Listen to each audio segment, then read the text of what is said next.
Welcome to the next episode of the Brotein Bar, where we talk about anything about bodybuilding and fitness. So today we are very happy to have Adam Jeffrey with us. He recently just won the NPC Junior competition also. That also highlights his age of someone of his age now. And we definitely would like someone, especially in this particular age range, to talk about how social media have in terms of the influence and also perhaps the exposure to people of his generation. I just highlighted the fact that we are in two different generations, but that's okay. So let him introduce himself to you guys first. All right, hello guys. My name is Adam Jufri, 23-year-old kid who is into bodybuilding scene, and also I'm a NPC Junior champion, and also a week earlier before the NPC Junior, I'm also a champion for overall men's physique in Singapore. So yeah, just to add on.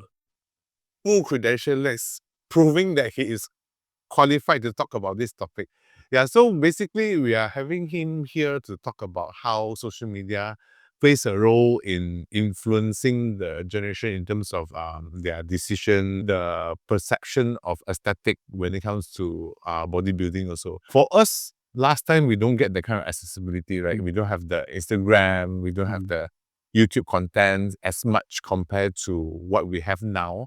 You literally grew up with Instagram and Facebook when you are constantly bombarded with all this, right? How do you think that actually influenced you when it comes to your decision to be the starting of your bodybuilding journey or the choice of your career in that sense? Okay. So for me, I'm still very young, so I haven't experienced. We know we are very young. I haven't experienced when people say like they have no exposure. For me, I think first started with a lot of exposure. So when I was in high school, already in the Instagram. So even me, myself, I started doing bodybuilding or going to the gym based on influence on Instagram. Because from Instagram, you get to reach a lot kind of contents. And one of it that attract my tumpuan is the bodybuilding. Because in high school, I've been the sometimes skinny, sometimes fat kid. So I feel like really fluctuate. Yeah, fluctuate. So I feel like I want to do better. Because last time when I was in high school, I wasn't into sports much. So I've seen a lot of my batchmates who is into sports. They tend to get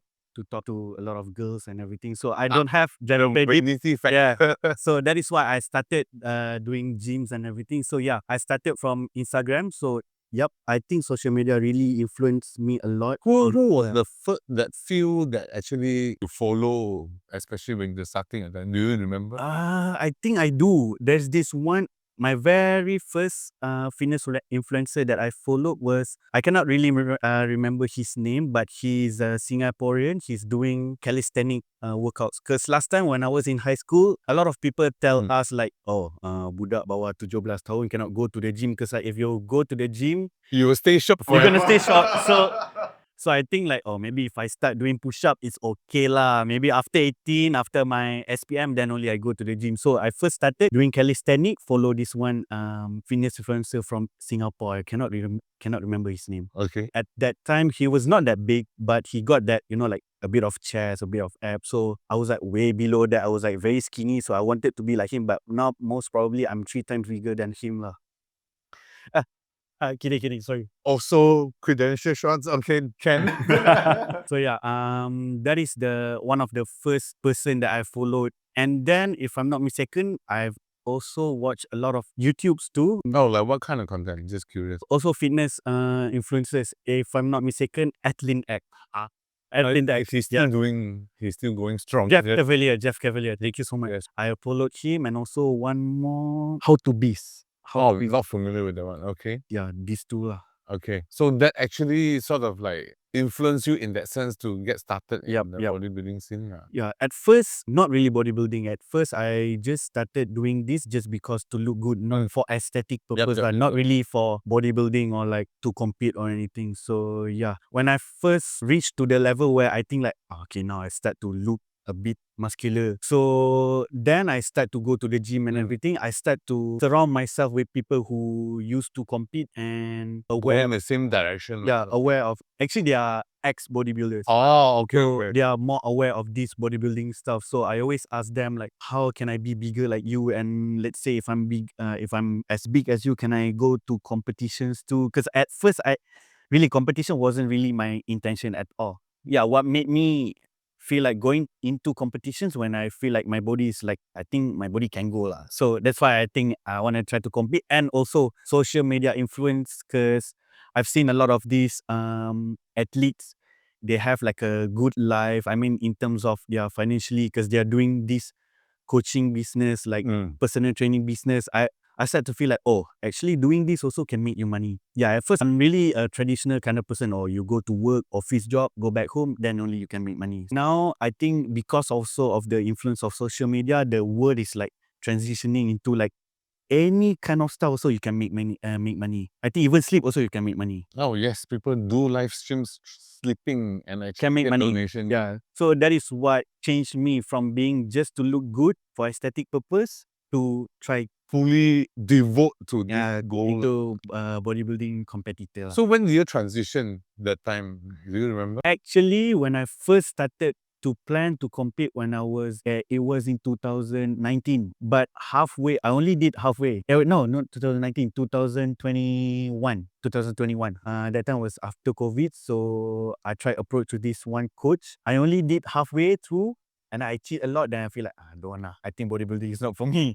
That time. Oh, okay. Yeah. But the switch happened very, very drastically, no, if that's the case? A year after. Yes, that is my first approach on approaching a coach was in 2021. But there was, even me, I feel like I'm not really serious. I'm too busy with work. So trying to balance work and doing this bodybuilding is a bit hard. So you quit work. No, but I still working. I just quit doing the bodybuilding planning lah. So I stopped halfway. Okay. And then 2022, 2023 is when I'm telling myself to like, okay, I think you should really do it lah, because you already have the intention. You really have like on the way, might as well do until finished. So that is when I approached my very first coach, which is Miflex. Okay. To get really have like On the way. first, I'm the kind of person who feel like, oh, I think I used to have abs before. I think I can get it again, just to get abs. But then also from social media, they always tell like how important to have a coach. They say like those kind of stuff, like even Michael Jordan also have their own coach. So I'm glad when you access internet at the time, they are already talking about this kind of thing. For us, we are still talking about calorie in, calorie out that time. Okay, please. yeah, just Okay. So yeah, that is why I approached my coach. And then that is when I also tell myself to like fully invested in this. You already spend your money in this, so might as well just do it until finish. Yeah, so I'm definitely social media in that way influence you also, but social media also on this very, very same way provide you the opportunity to reach out to other people also and influence other people also, right? Yeah. Based on what you are doing also. Yeah. Because I think social media is very beneficial for athletes. It doesn't matter bodybuilding or any kind of sports, because it allows you to reach out to your fans and also exposing yourself more to future sponsors. So I think that is how the world works right now. Last time TikTok, when it first started, I think they have no business kind of thing. They just post like dancing videos, like money did All that, yes. yes, like that. Now we are slowly transitioning to more business stuff, because that's why even from social media you can make money. So very beneficial for athletes. Social media in any way sort of like provide you that kind of opportunity. What is your experience now as part of this? So when I first started posting my body progress on social media, I think I started posted on TikTok, because that time TikTok was a hot thing. So I post there. So I get a lot of attention. So that is when I feel like, actually I don't look bad, because I thought I look bad because I never compare myself to anyone. So I feel I always see myself, the progress is a bit slow. So you feel like I'm barely making any progress. But then when you start to post and then you start to see other people appreciate, it drives you more to being more active on social media. So that is when I think opportunity comes, because when people see you, they know people see you, a lot of people see you. So all of these sponsors tend to use you as a tool to not to use it as a tool, as their athletes as their athletes, so that you can portray their brands. And then like all of these people watching you, they know like, okay, this athlete is using this brand. So it's beneficial for the It's a brand. win-win situation. Win-win situation for everybody lah. Also, because of social media, also that allows you to also look into the online coaching business and all that. True. Because I met my coach through TikTok live. Because that time he was doing live, so I just simply comment lah. Do you do online coaching? He said, yeah, text me. Then I straight away text him. Wow, your coach also very current TikTok live. I don't know that time. Okay. So I think that time he was doing a live video of the sponsored brand, if I'm not mistaken. So I'm the one who Reach out first, reach out but talk about something else. That's why he don't discuss with me on the live. He said, text me later. Then okay. So I just save his phone number through the link. And then I just text him. That is what drives me here lah. So everything also started with social media. Social media pushing me till here. For your next step also, you are also still definitely leveraging them. Yep. So now my own plan is I think I need to start on being more focused posting on social media as an athlete. Because last time I just post on just aesthetic purpose. So like I have no deadline. I can simply post when I feel like when Yeah. But this time it's like getting more serious. Because remember first time when I say like social media can make money, so it doesn't mean that simply can make money. You also need to work for it. So now it is still technically a job. a job also. Yeah. So now I start to feel like it's not fun anymore.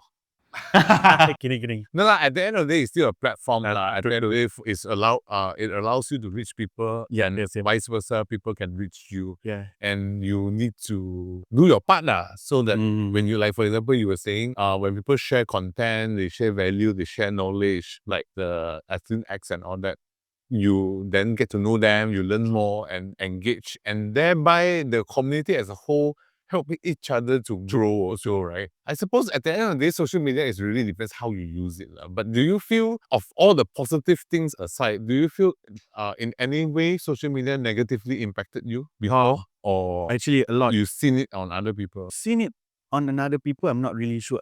Few lah. I mean like sometimes they deactivated their social media without any explanation why, but I also not busybody want to ask. But for me myself, it's the pressure that you get when you keep posting your progress on your social media. So people keep expecting more and more. As the more you post, people keep expecting you be better every Forget that you are human also. Yeah, they forgot that I'm just a normal human being also like them. But what to do? Because you have portrayed yourself as an athlete. So that what athletes do. They tend to need to be better. So that is the pressure for me lah. And then the attentions that you got. So for me, because at first when I first posted on social media, just intention of me to just share. Yeah. But now it's like a work. So you tend to get a lot of attention to the extent that you feel like, oh, this is too much for me. Like, Occasionally you feel burnt out. Not burnout, you feel a bit like social anxiety. Like when people are looking at you. So that's why you want to make sure that it's good. you want to make sure that it's good. And then you don't want to be too personal on social media. So that's why some people, they mix up their account, personal and business. So for me, I try to post let's say if something about personal, I just post something about like fun stuff. I don't really tell like, oh, I have a problem. Some people do, but not me, because I don't really like when strangers that don't really know you know that you have a problem. So that is first. Second, because none of their business. It's not that they're gonna help me or something. So why do I waste my time posting? So for me, I just post like positive stuff. Even though if it's something personal, I just post something fun stuff. Problems wise, this is for me personally lah. I feel even though you have a lot of attention, actually you're still by yourself. Too personal. No lah, it's a perspective thing. I feel at the end of the day, social media, it is a platform. It's just a platform. So So it's not a replacement of true genuine relationship. It is just like a phone, like Yeah, like WhatsApp, right? Where you can reach out. But at the end of the day, it's what you do to nurture the relationship. Like if you don't feel that platform is for you, then so be it. Maybe your choice of connection comes from interpersonal or through WhatsApp. You prefer WhatsApp and all that. So it's very personal. I don't think there's right or wrong per se. But at the end of the day, what works for you, I suppose. Yeah. I think more on the people who is around my age lah, they tend to be like so everything also, they put themselves into social media. So sometimes whenever people, because let's say if you're an athlete, right, you have a lot of followers. So each one of them, they have things to say about you. So let's say one of them say bad things about you, some people who is my age, they tend to be like so personal, taking it. Yeah, taking it very personally. Yeah. So and then that makes their performance of the things that they are currently doing with this being an athlete kacau. So like I don't want to be like that. So for me, I really try to differentiate myself. Okay, social media is just a tool for me to post stuff and tool for me to like make money or maybe like do the things that I supposed to do, and that's it. But in any way, does the whole social media performance affected you in any way before? Like, oh, suddenly this post view very little, or suddenly Okay. my follower dropped by 5. Okay.